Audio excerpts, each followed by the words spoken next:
listening to The Coffee Hour. I'm Andy Bates. I'm Sarah Golseth. We are talking about a great workshop, an opportunity to learn about Christian caregiving here in the St. Louis area in just not too far away, coming up this fall. But now's the time to register for it if you're thinking about doing it this fall. We're going to talk about that in just a moment. Thanks to Concordia University, Wisconsin for supporting the Coffee Hour. Find out more about Concordia University, Wisconsin at cuw.edu. Live uncommon. Joining us today, the Reverend Dr. Stephen Pietsch. He's Associate Professor of Practical Theology at Concordia Seminary in St. Louis, and also the instructor for the upcoming Lay Bible Institute on October 5th, Christian Caregiving for People Suffering with Depression and Anxiety. Dr. Pietsch, welcome back to the Coffee Hour. Thank you very much for having me. We are looking forward to digging into this topic, what you'll be presenting on at the Lay Bible Institute on October 5th.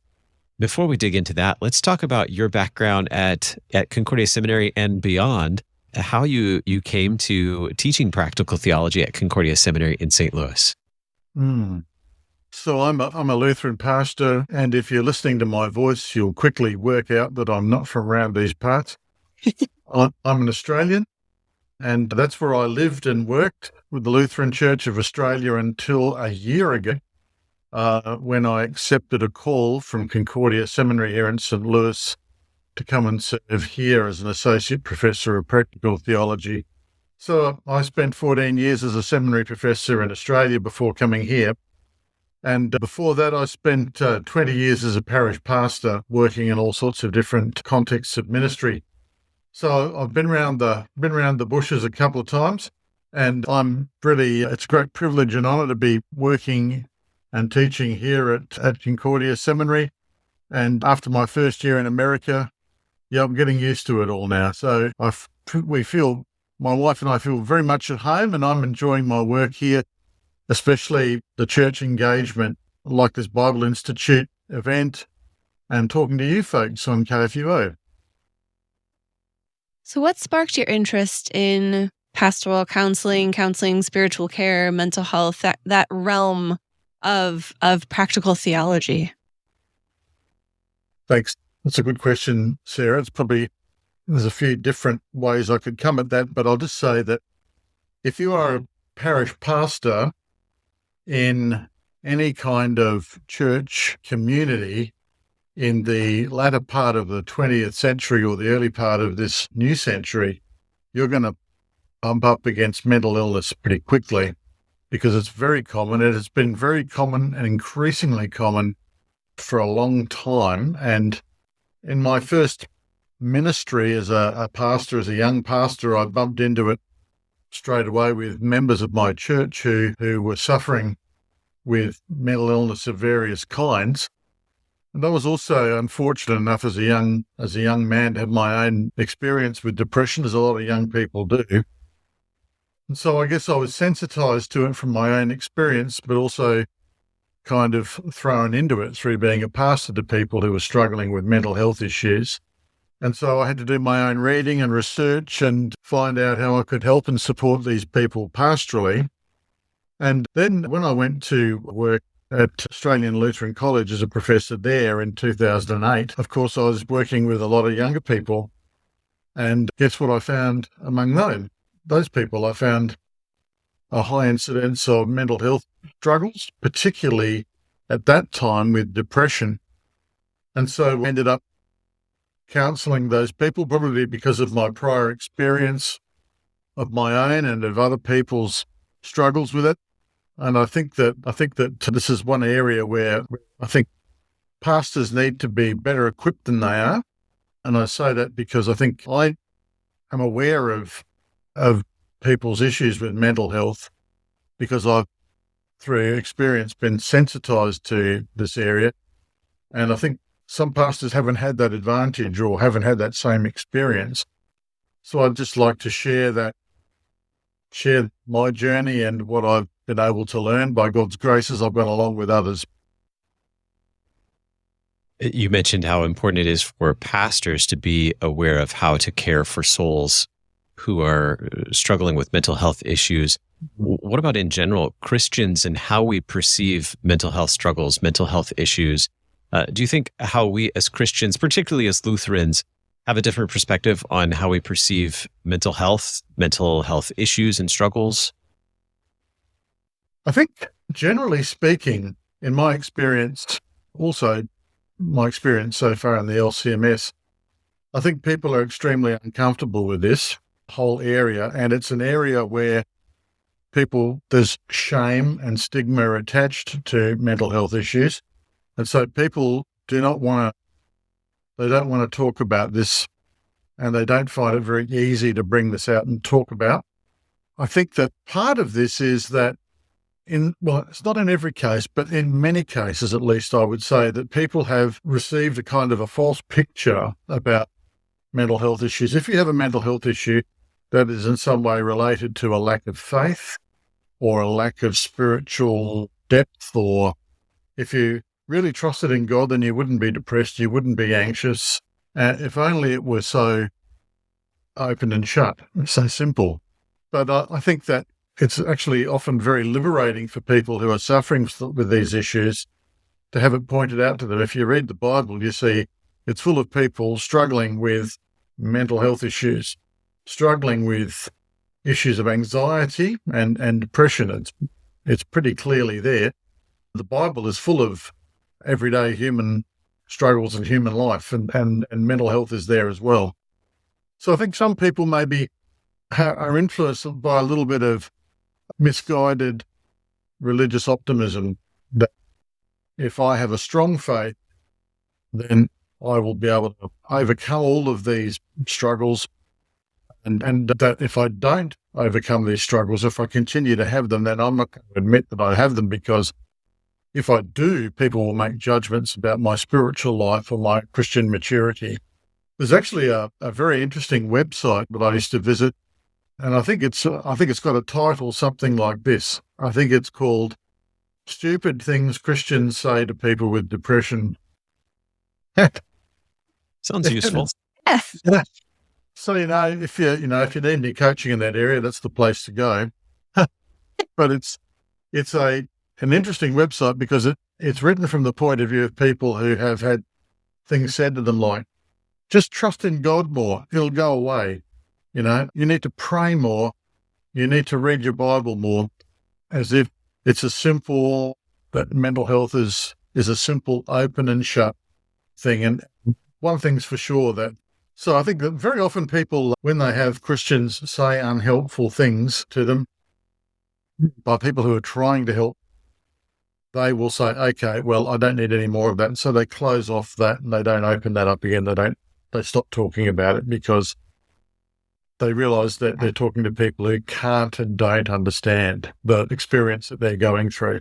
It's not a matter of having access to all of your resources of will. Mental health is not a matter of, it's not a voluntary illness, right? It comes on people for various different reasons. It's complex, and our spiritual life is definitely part of it all, but there isn't this kind of cause and effect, open and shut, simple picture in operation as people sometimes think. How do you approach that then as a pastor, counseling someone through a mental health struggle? Hopefully they come to you in the first place to even approach a pastor for that spiritual care, for that soul care. How do you approach that then with somebody who is struggling and who is thinking these things, who's thinking, I don't have enough faith because I'm struggling with anxiety, I must not believe hard enough? What would you do in that kind of instance to bring balm to their soul? I think there's some very important ingredients to how to work with a person. The first thing I would say is that there ain't no formula that works with every person, and you have to listen. You have to listen to the person. You have to listen and learn that person's situation. Listen to the questions they're asking, the struggles they're expressing, and then respond. That might sound obvious, but I still have to, as a fairly experienced pastoral counsellor, I have to remind myself of that all the time, not to think that there's a kind of blanket answer to people's situation. So you listen. But I think for people who are saying, what a terrible Christian I must be, I've just haven't got my act together with my faith and so on. I think dispelling that and challenging that is very important, and pointing out that a lot of these conclusions just don't hold up when you put them under the spotlight of the Bible. You ask people, do you believe in God? Do you trust in Jesus? Yes, they do. Well, it doesn't all depend on you. It depends on him. You need to turn to him. It's not all about you getting it right. It's about the fact that God has made promises to you and living in that. And this struggle is like a lot of other struggles people have. It's like having tuberculosis or arthritis on one level. It's not a thing that's voluntary. It's come upon you. You didn't ask for it, and it's not your fault. It's not your fault. It's not that the person is perfect and not a sinner, but the fact that they've got this mental illness is not something they've chosen and not something that's been placed upon them because of their lack of faith. And I think challenging that, reassuring them of that is very important, first of all. And then showing them some important biblical things, giving them some biblical handles for God's grace and mercy, the Psalms of lament that they can use to pray to God, stories of people in the Bible, particularly in the Old Testament, who are struggling to hang on to God and finally realize that God has to hang on to them instead. So I think those are the kinds of tools that you need to learn. And I think you need to actually bring a lot of compassion, understanding, and patience to that encounter with them, because they often find it very hard to talk about it. I sometimes, when I'm talking to my students, I say, it's very hard for you to know how to describe something or to talk about something of which you have never had any experience before. In the early modern period, when artists were trying to draw lions, right? You have a look at the lions that they drew, and they looked like a cross between a poodle and a fox, and it's because they've never seen a lion. A lot of people have never seen depression. They've never experienced thought or anxiety. They don't know what's going on, or they don't know how to talk about it. They don't have a vocabulary for it. And so you have to listen, you have to help them express themselves, be patient, and also compassionate towards them. Very often, people who come and who are struggling with this whole thing, they have tried to talk about it with other people and met unhelpful responses, or a lack of understanding, or a lack of compassion. And I think that one of the main things I've encountered is that people have said to them, snap out of it. Come on, get on with it. You're just being lazy. Stop thinking about yourself and get on with your work, Good Lutheran work ethic stuff. You know. Yeah, but it doesn't help. No. We're talking with Reverend Dr. Stephen Pietsch, Associate Professor of Practical Theology at Concordia Seminary in St. Louis, about the upcoming Lay Bible Institute, Christian Caregiving for People Suffering with Depression and Anxiety. We'll continue the conversation in just a moment right here on the Coffee Hour. I'm Andy Bates. I'm Sarah Gulseth.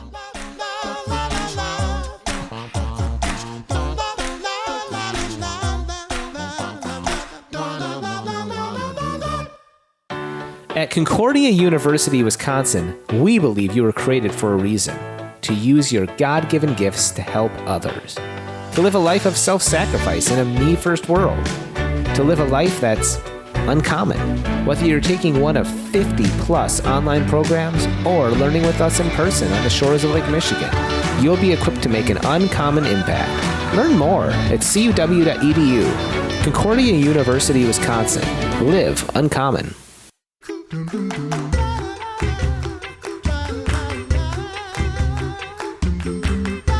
Welcome back to the Coffee Hour. I'm Andy Bates. I'm Sarah Gulseth. Today we're talking with Reverend Dr. Stephen Pietsch, Associate Professor of Practical Theology at Concordia Seminary in St. Louis, on the Lay Bible Institute taking place October 5th at Concordia Seminary, Christian Caregiving for People Suffering with Depression and Anxiety. Talking about the struggle, the wrestle with mental health issues, mental health difficulties or struggles, and what it means to care for them. How do we perceive these challenges as Lutherans? How has How has Luther influenced or informed the way you think about Christian caregiving and suffering and mental illness, the way that we understand these? So one of the fascinating things about all of this is that you find a guy who lived 500 years ago who is able to understand and address the issues of mental illness to people today. I was as surprised to find a friend in Luther on this level as anybody else.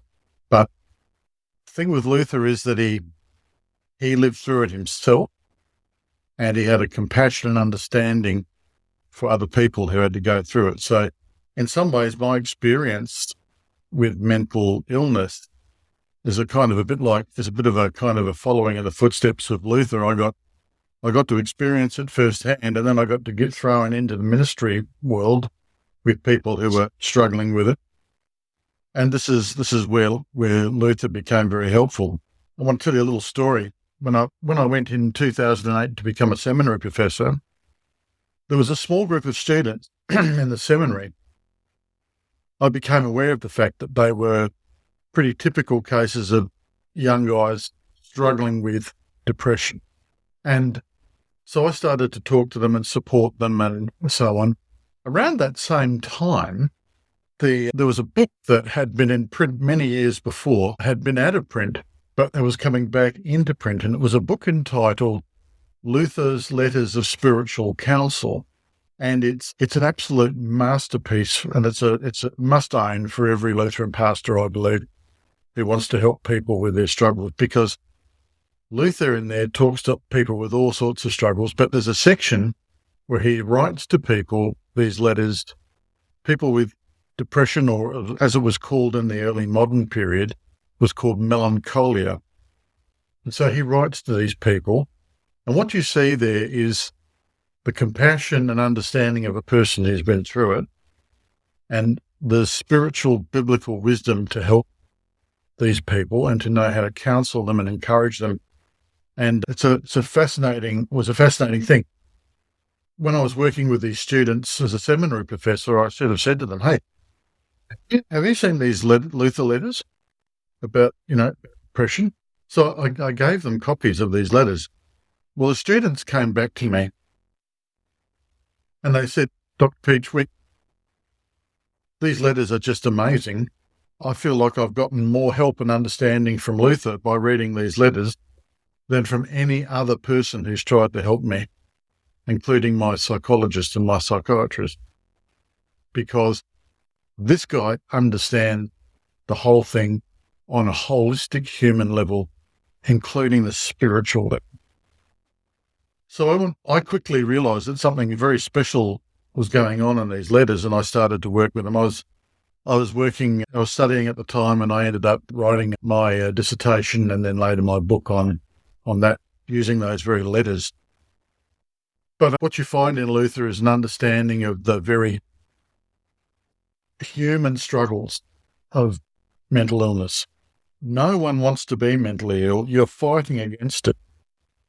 And people who have a powerful intellect, for example, like Luther, what happens to you when you have depression or anxiety is that all of that power of your intellect is no good to you. It's like it's been taken offline, right? Because it's your moods, your feelings, it's all of these things that your motivation, your will is collapsing. And so people just are in crisis because the thing that they rely on most to help them in life just won't work anymore. So he has compassion and understanding about that. He has compassion and understanding for people's physical and biological symptoms in depression, like insomnia and loss of appetite, loss of interest and loss of energy, and he addresses that. He has a tremendous ability to kind of speak to the spiritual dimension of it by saying, you will think because of your depression and your anxiety that God is angry with you, that he's punishing you. But I want to tell you that this is God's work in your life too, and he's letting it happen for a reason that you can't see yet, and that you must hang on to his promises to you in your baptism, that he loves you, he cares for you, and that he will bring you through this. So Luther's looked at this experience of mental illness close up in his own experience and close up in the experience of other people, and so he's an expert counsellor. I remember Dr. James Nestingen. I listened to a recording of one of his lectures once, and he said this really cool thing. He said, Luther has safe cracker's fingers for the human heart. He knows people. We often think that Luther's a theological genius, and he is, but he's also a genius of pastoral care because he understands the human struggle on all sorts of different levels, including this mental health level. You asked me about my most favourite subject then, so you got a long answer. No, that is fantastic. I love the connections of Martin Luther and mental health, and just digging further and further into what Luther teaches about mental health. And I know that the Lay Bible Institute on October 5th, a Christian caregiving for people suffering with depression and anxiety. I'm sure you're going to bring Luther into this conversation. Tell us briefly, we have about 2 minutes left. Tell us briefly about who this Lay Bible Institute is for and some of the things that you're hoping participants will come away with. So it's for anybody who would like to find out more about this, but my particular hope is that there'll be pastors at this Lay Bible, even though it's a Lay Bible Institute. I hope there'll be some pastors there. But also, I think the people that I have in mind are people who have got their own struggles with mental health right now, or who are caring for family members or people in their inner circle who have this. Because one of the things I'll be focusing on is the question, well, how do you care for this person?